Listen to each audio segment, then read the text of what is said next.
So in this video, we are going to be talking about the man that you are married to. We're going to talk about understanding him and his needs. You know, there's this joke where they say a woman can never be understood. Well, it's fine. I don't take offense. But I think what it shows is that, well, we can understand the men. With time, we will teach them how to understand us. So, who is this man that you're married to? Every man, every person, even though they are different in nature, in character, background, fundamentally they are the same in design. So what do I mean? We know that, you know, we are a spirit, we have a soul, and we live in a body.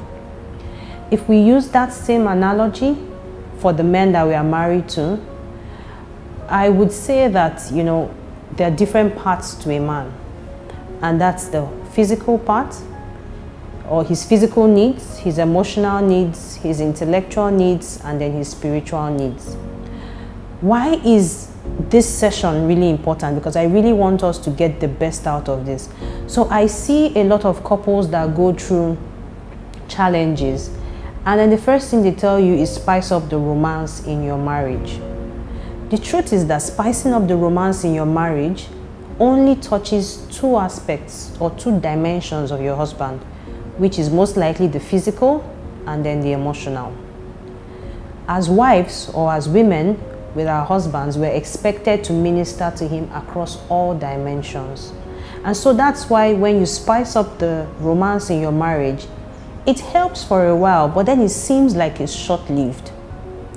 I've also seen a lady who, by the way, I used to greatly respect, who was having issues with her husband, and the only thing she focused on was praying. And as you would imagine, nothing changed in the home, because you're just ministering or you're just addressing one dimension of this man. The secret to totally, you know, reclaiming your husband's lair is ensuring that you minister to needs across these four dimensions. So let me explain what these four dimensions are. The first one is his physical needs. These needs are, you know, needs that have to do with his body.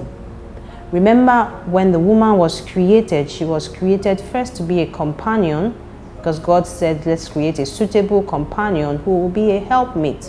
So the principal need was that of companionship, and then she would be a helpmate. The physical need of a man ties to the woman's innate ability to be a helpmate. The man needs to be cared for. You know, there's this joke, they say, men seem to know how to do everything until they get married, and then all of a sudden they don't know where their shoes are, their shirts are. Well, it's some men, it's not everybody. But the role of a wife when it comes to the physical needs are things like, you know, taking care of him, he looks presentable, you know, his food, taking care of his body.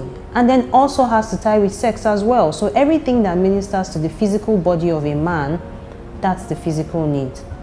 The truth is that so many of us have taken that as our primary responsibility. And so you see a woman who takes care of the house, she takes care of the kids, she makes sure his food is on time, she makes sure his clothes are laundered and they are folded. And she believes she's working so hard, and she doesn't understand why the man is not in sync with her, why things are no longer how they used to be. Well, there are other dimensions, and so let's move into the second dimension. The second dimension is his emotional needs. As the word emotion, you know, would suggest, it talks about his heart. And this goes to the woman's primary purpose or purpose as a companion. Who is a companion? A companion is someone that you enjoy the person's company. When you're with the person, you're just happy. The person gets you. The person just, you can be yourself with the person. You're not afraid of being laughed at. You're not, you know, you would be listened to. The heart of a man needs someone like that, and you as his wife needs to minister to that need. You need to be there. His friend, you need to be his friend.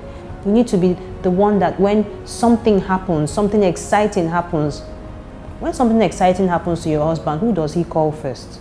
Seriously, we need to ask ourselves this question. If something exciting happens, who does he call first? Some of us might think it is us. Let's really check it. If it's his friend, then that friend is the one that is his biggest companion right now. And that's what you need. That's the place you need to operate in.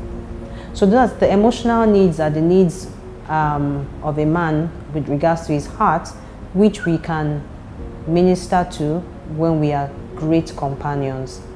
The question I would ask you is, if your husband, they asked you, if you traveled now and you came back from a trip, would your husband be excited, or would be like, oh my gosh, he's back again? Those are little things that let us know if we are being a companion. Companions share similar interests. They spend time together. They bond together. They laugh together. They cry together. When you were dating your husband, what are those things that you used to do that you don't do anymore? What are those things that made him smile, made him happy, made him excited, made him relaxed in your presence? Those are the things that you do that minister to his emotional dimension. The third dimension is his intellectual dimension, and this speaks of his mind. Once again, this speaks to our purpose as helpers. Who is a helper, really? A helper is someone that helps somebody to achieve a task, either in faster timing. So assuming he was going to achieve something in 1 year, you help the person achieves it in 6 months. A helper is someone that helps somebody to achieve something either within the same timings but with better quality. In summary, a helper is someone that once that input comes in, the person that is being helped delivers better results, better quality, or in faster timings. So this dimension of our husbands is one that is totally, sincerely, very silent, and many women ignore it. The mind of your husband, remember, the man is very logical. What is your husband working on today that is his priority, and how can you help him achieve that? His mind is constantly working on the work that he has been given. So his vision, his dreams, his career. A man was called to work, till the ground and all that, So what's that thing that he's doing? What's that thing that is important to him right now? That thing on his plate that he's doing. And how can you help him either deliver it with better quality, deliver it in faster timings, or overall deliver it both with faster timings and with better quality? Some of us will say, oh my God, my husband is so smart. I don't think there's any way I can help him. I'll help him by ensuring that the kids don't disturb him. That's not helping him. You need to be involved in what he's doing. If your husband is running a job, for example, is the GM of a company, you need to understand what his job entails. You need to understand the people he works with, the brands he works with. He needs to be open enough to talk to you and say, oh, this is what we're doing at work. And then you give input. So we're thinking of, example, launching a new product, and you give your perspective from the eye of a woman. Or he's working with somebody and he's having challenges with communicating a certain thing to the person. You give your input. It can be as simple as, your husband needs to fill certain forms or actually send out a memo to somebody and he doesn't know how to put it together, but you have a gift for writing, you have a gift for spreadsheets. You do it for him. The truth is that thing that is a man's primary interest, priority, when you invest time in it, he sees you as part of it and begins to love you even more. So that's the third dimension, which we talked about, intellectual. So just before we go into the fourth one, just a quick recap. We've talked about his physical needs, which talks about his body and the needs of his body and calls on our ability to be a helper. The second dimension is the emotional, where it talks about his heart, and it also calls on our ability to be a companion. The third dimension is intellectual, which also talks about his mind, whatever his priorities are, and then helping him achieve that. And the fourth and final dimension is the spiritual dimension. He's a spirit and he communicates with God. As women, and mortal women at that, we have no control over this part. But we have access to the one who has control over this part. So we will talk about this fourth dimension much later. But what I want you to take out of this is that there are 4 dimensions to your man.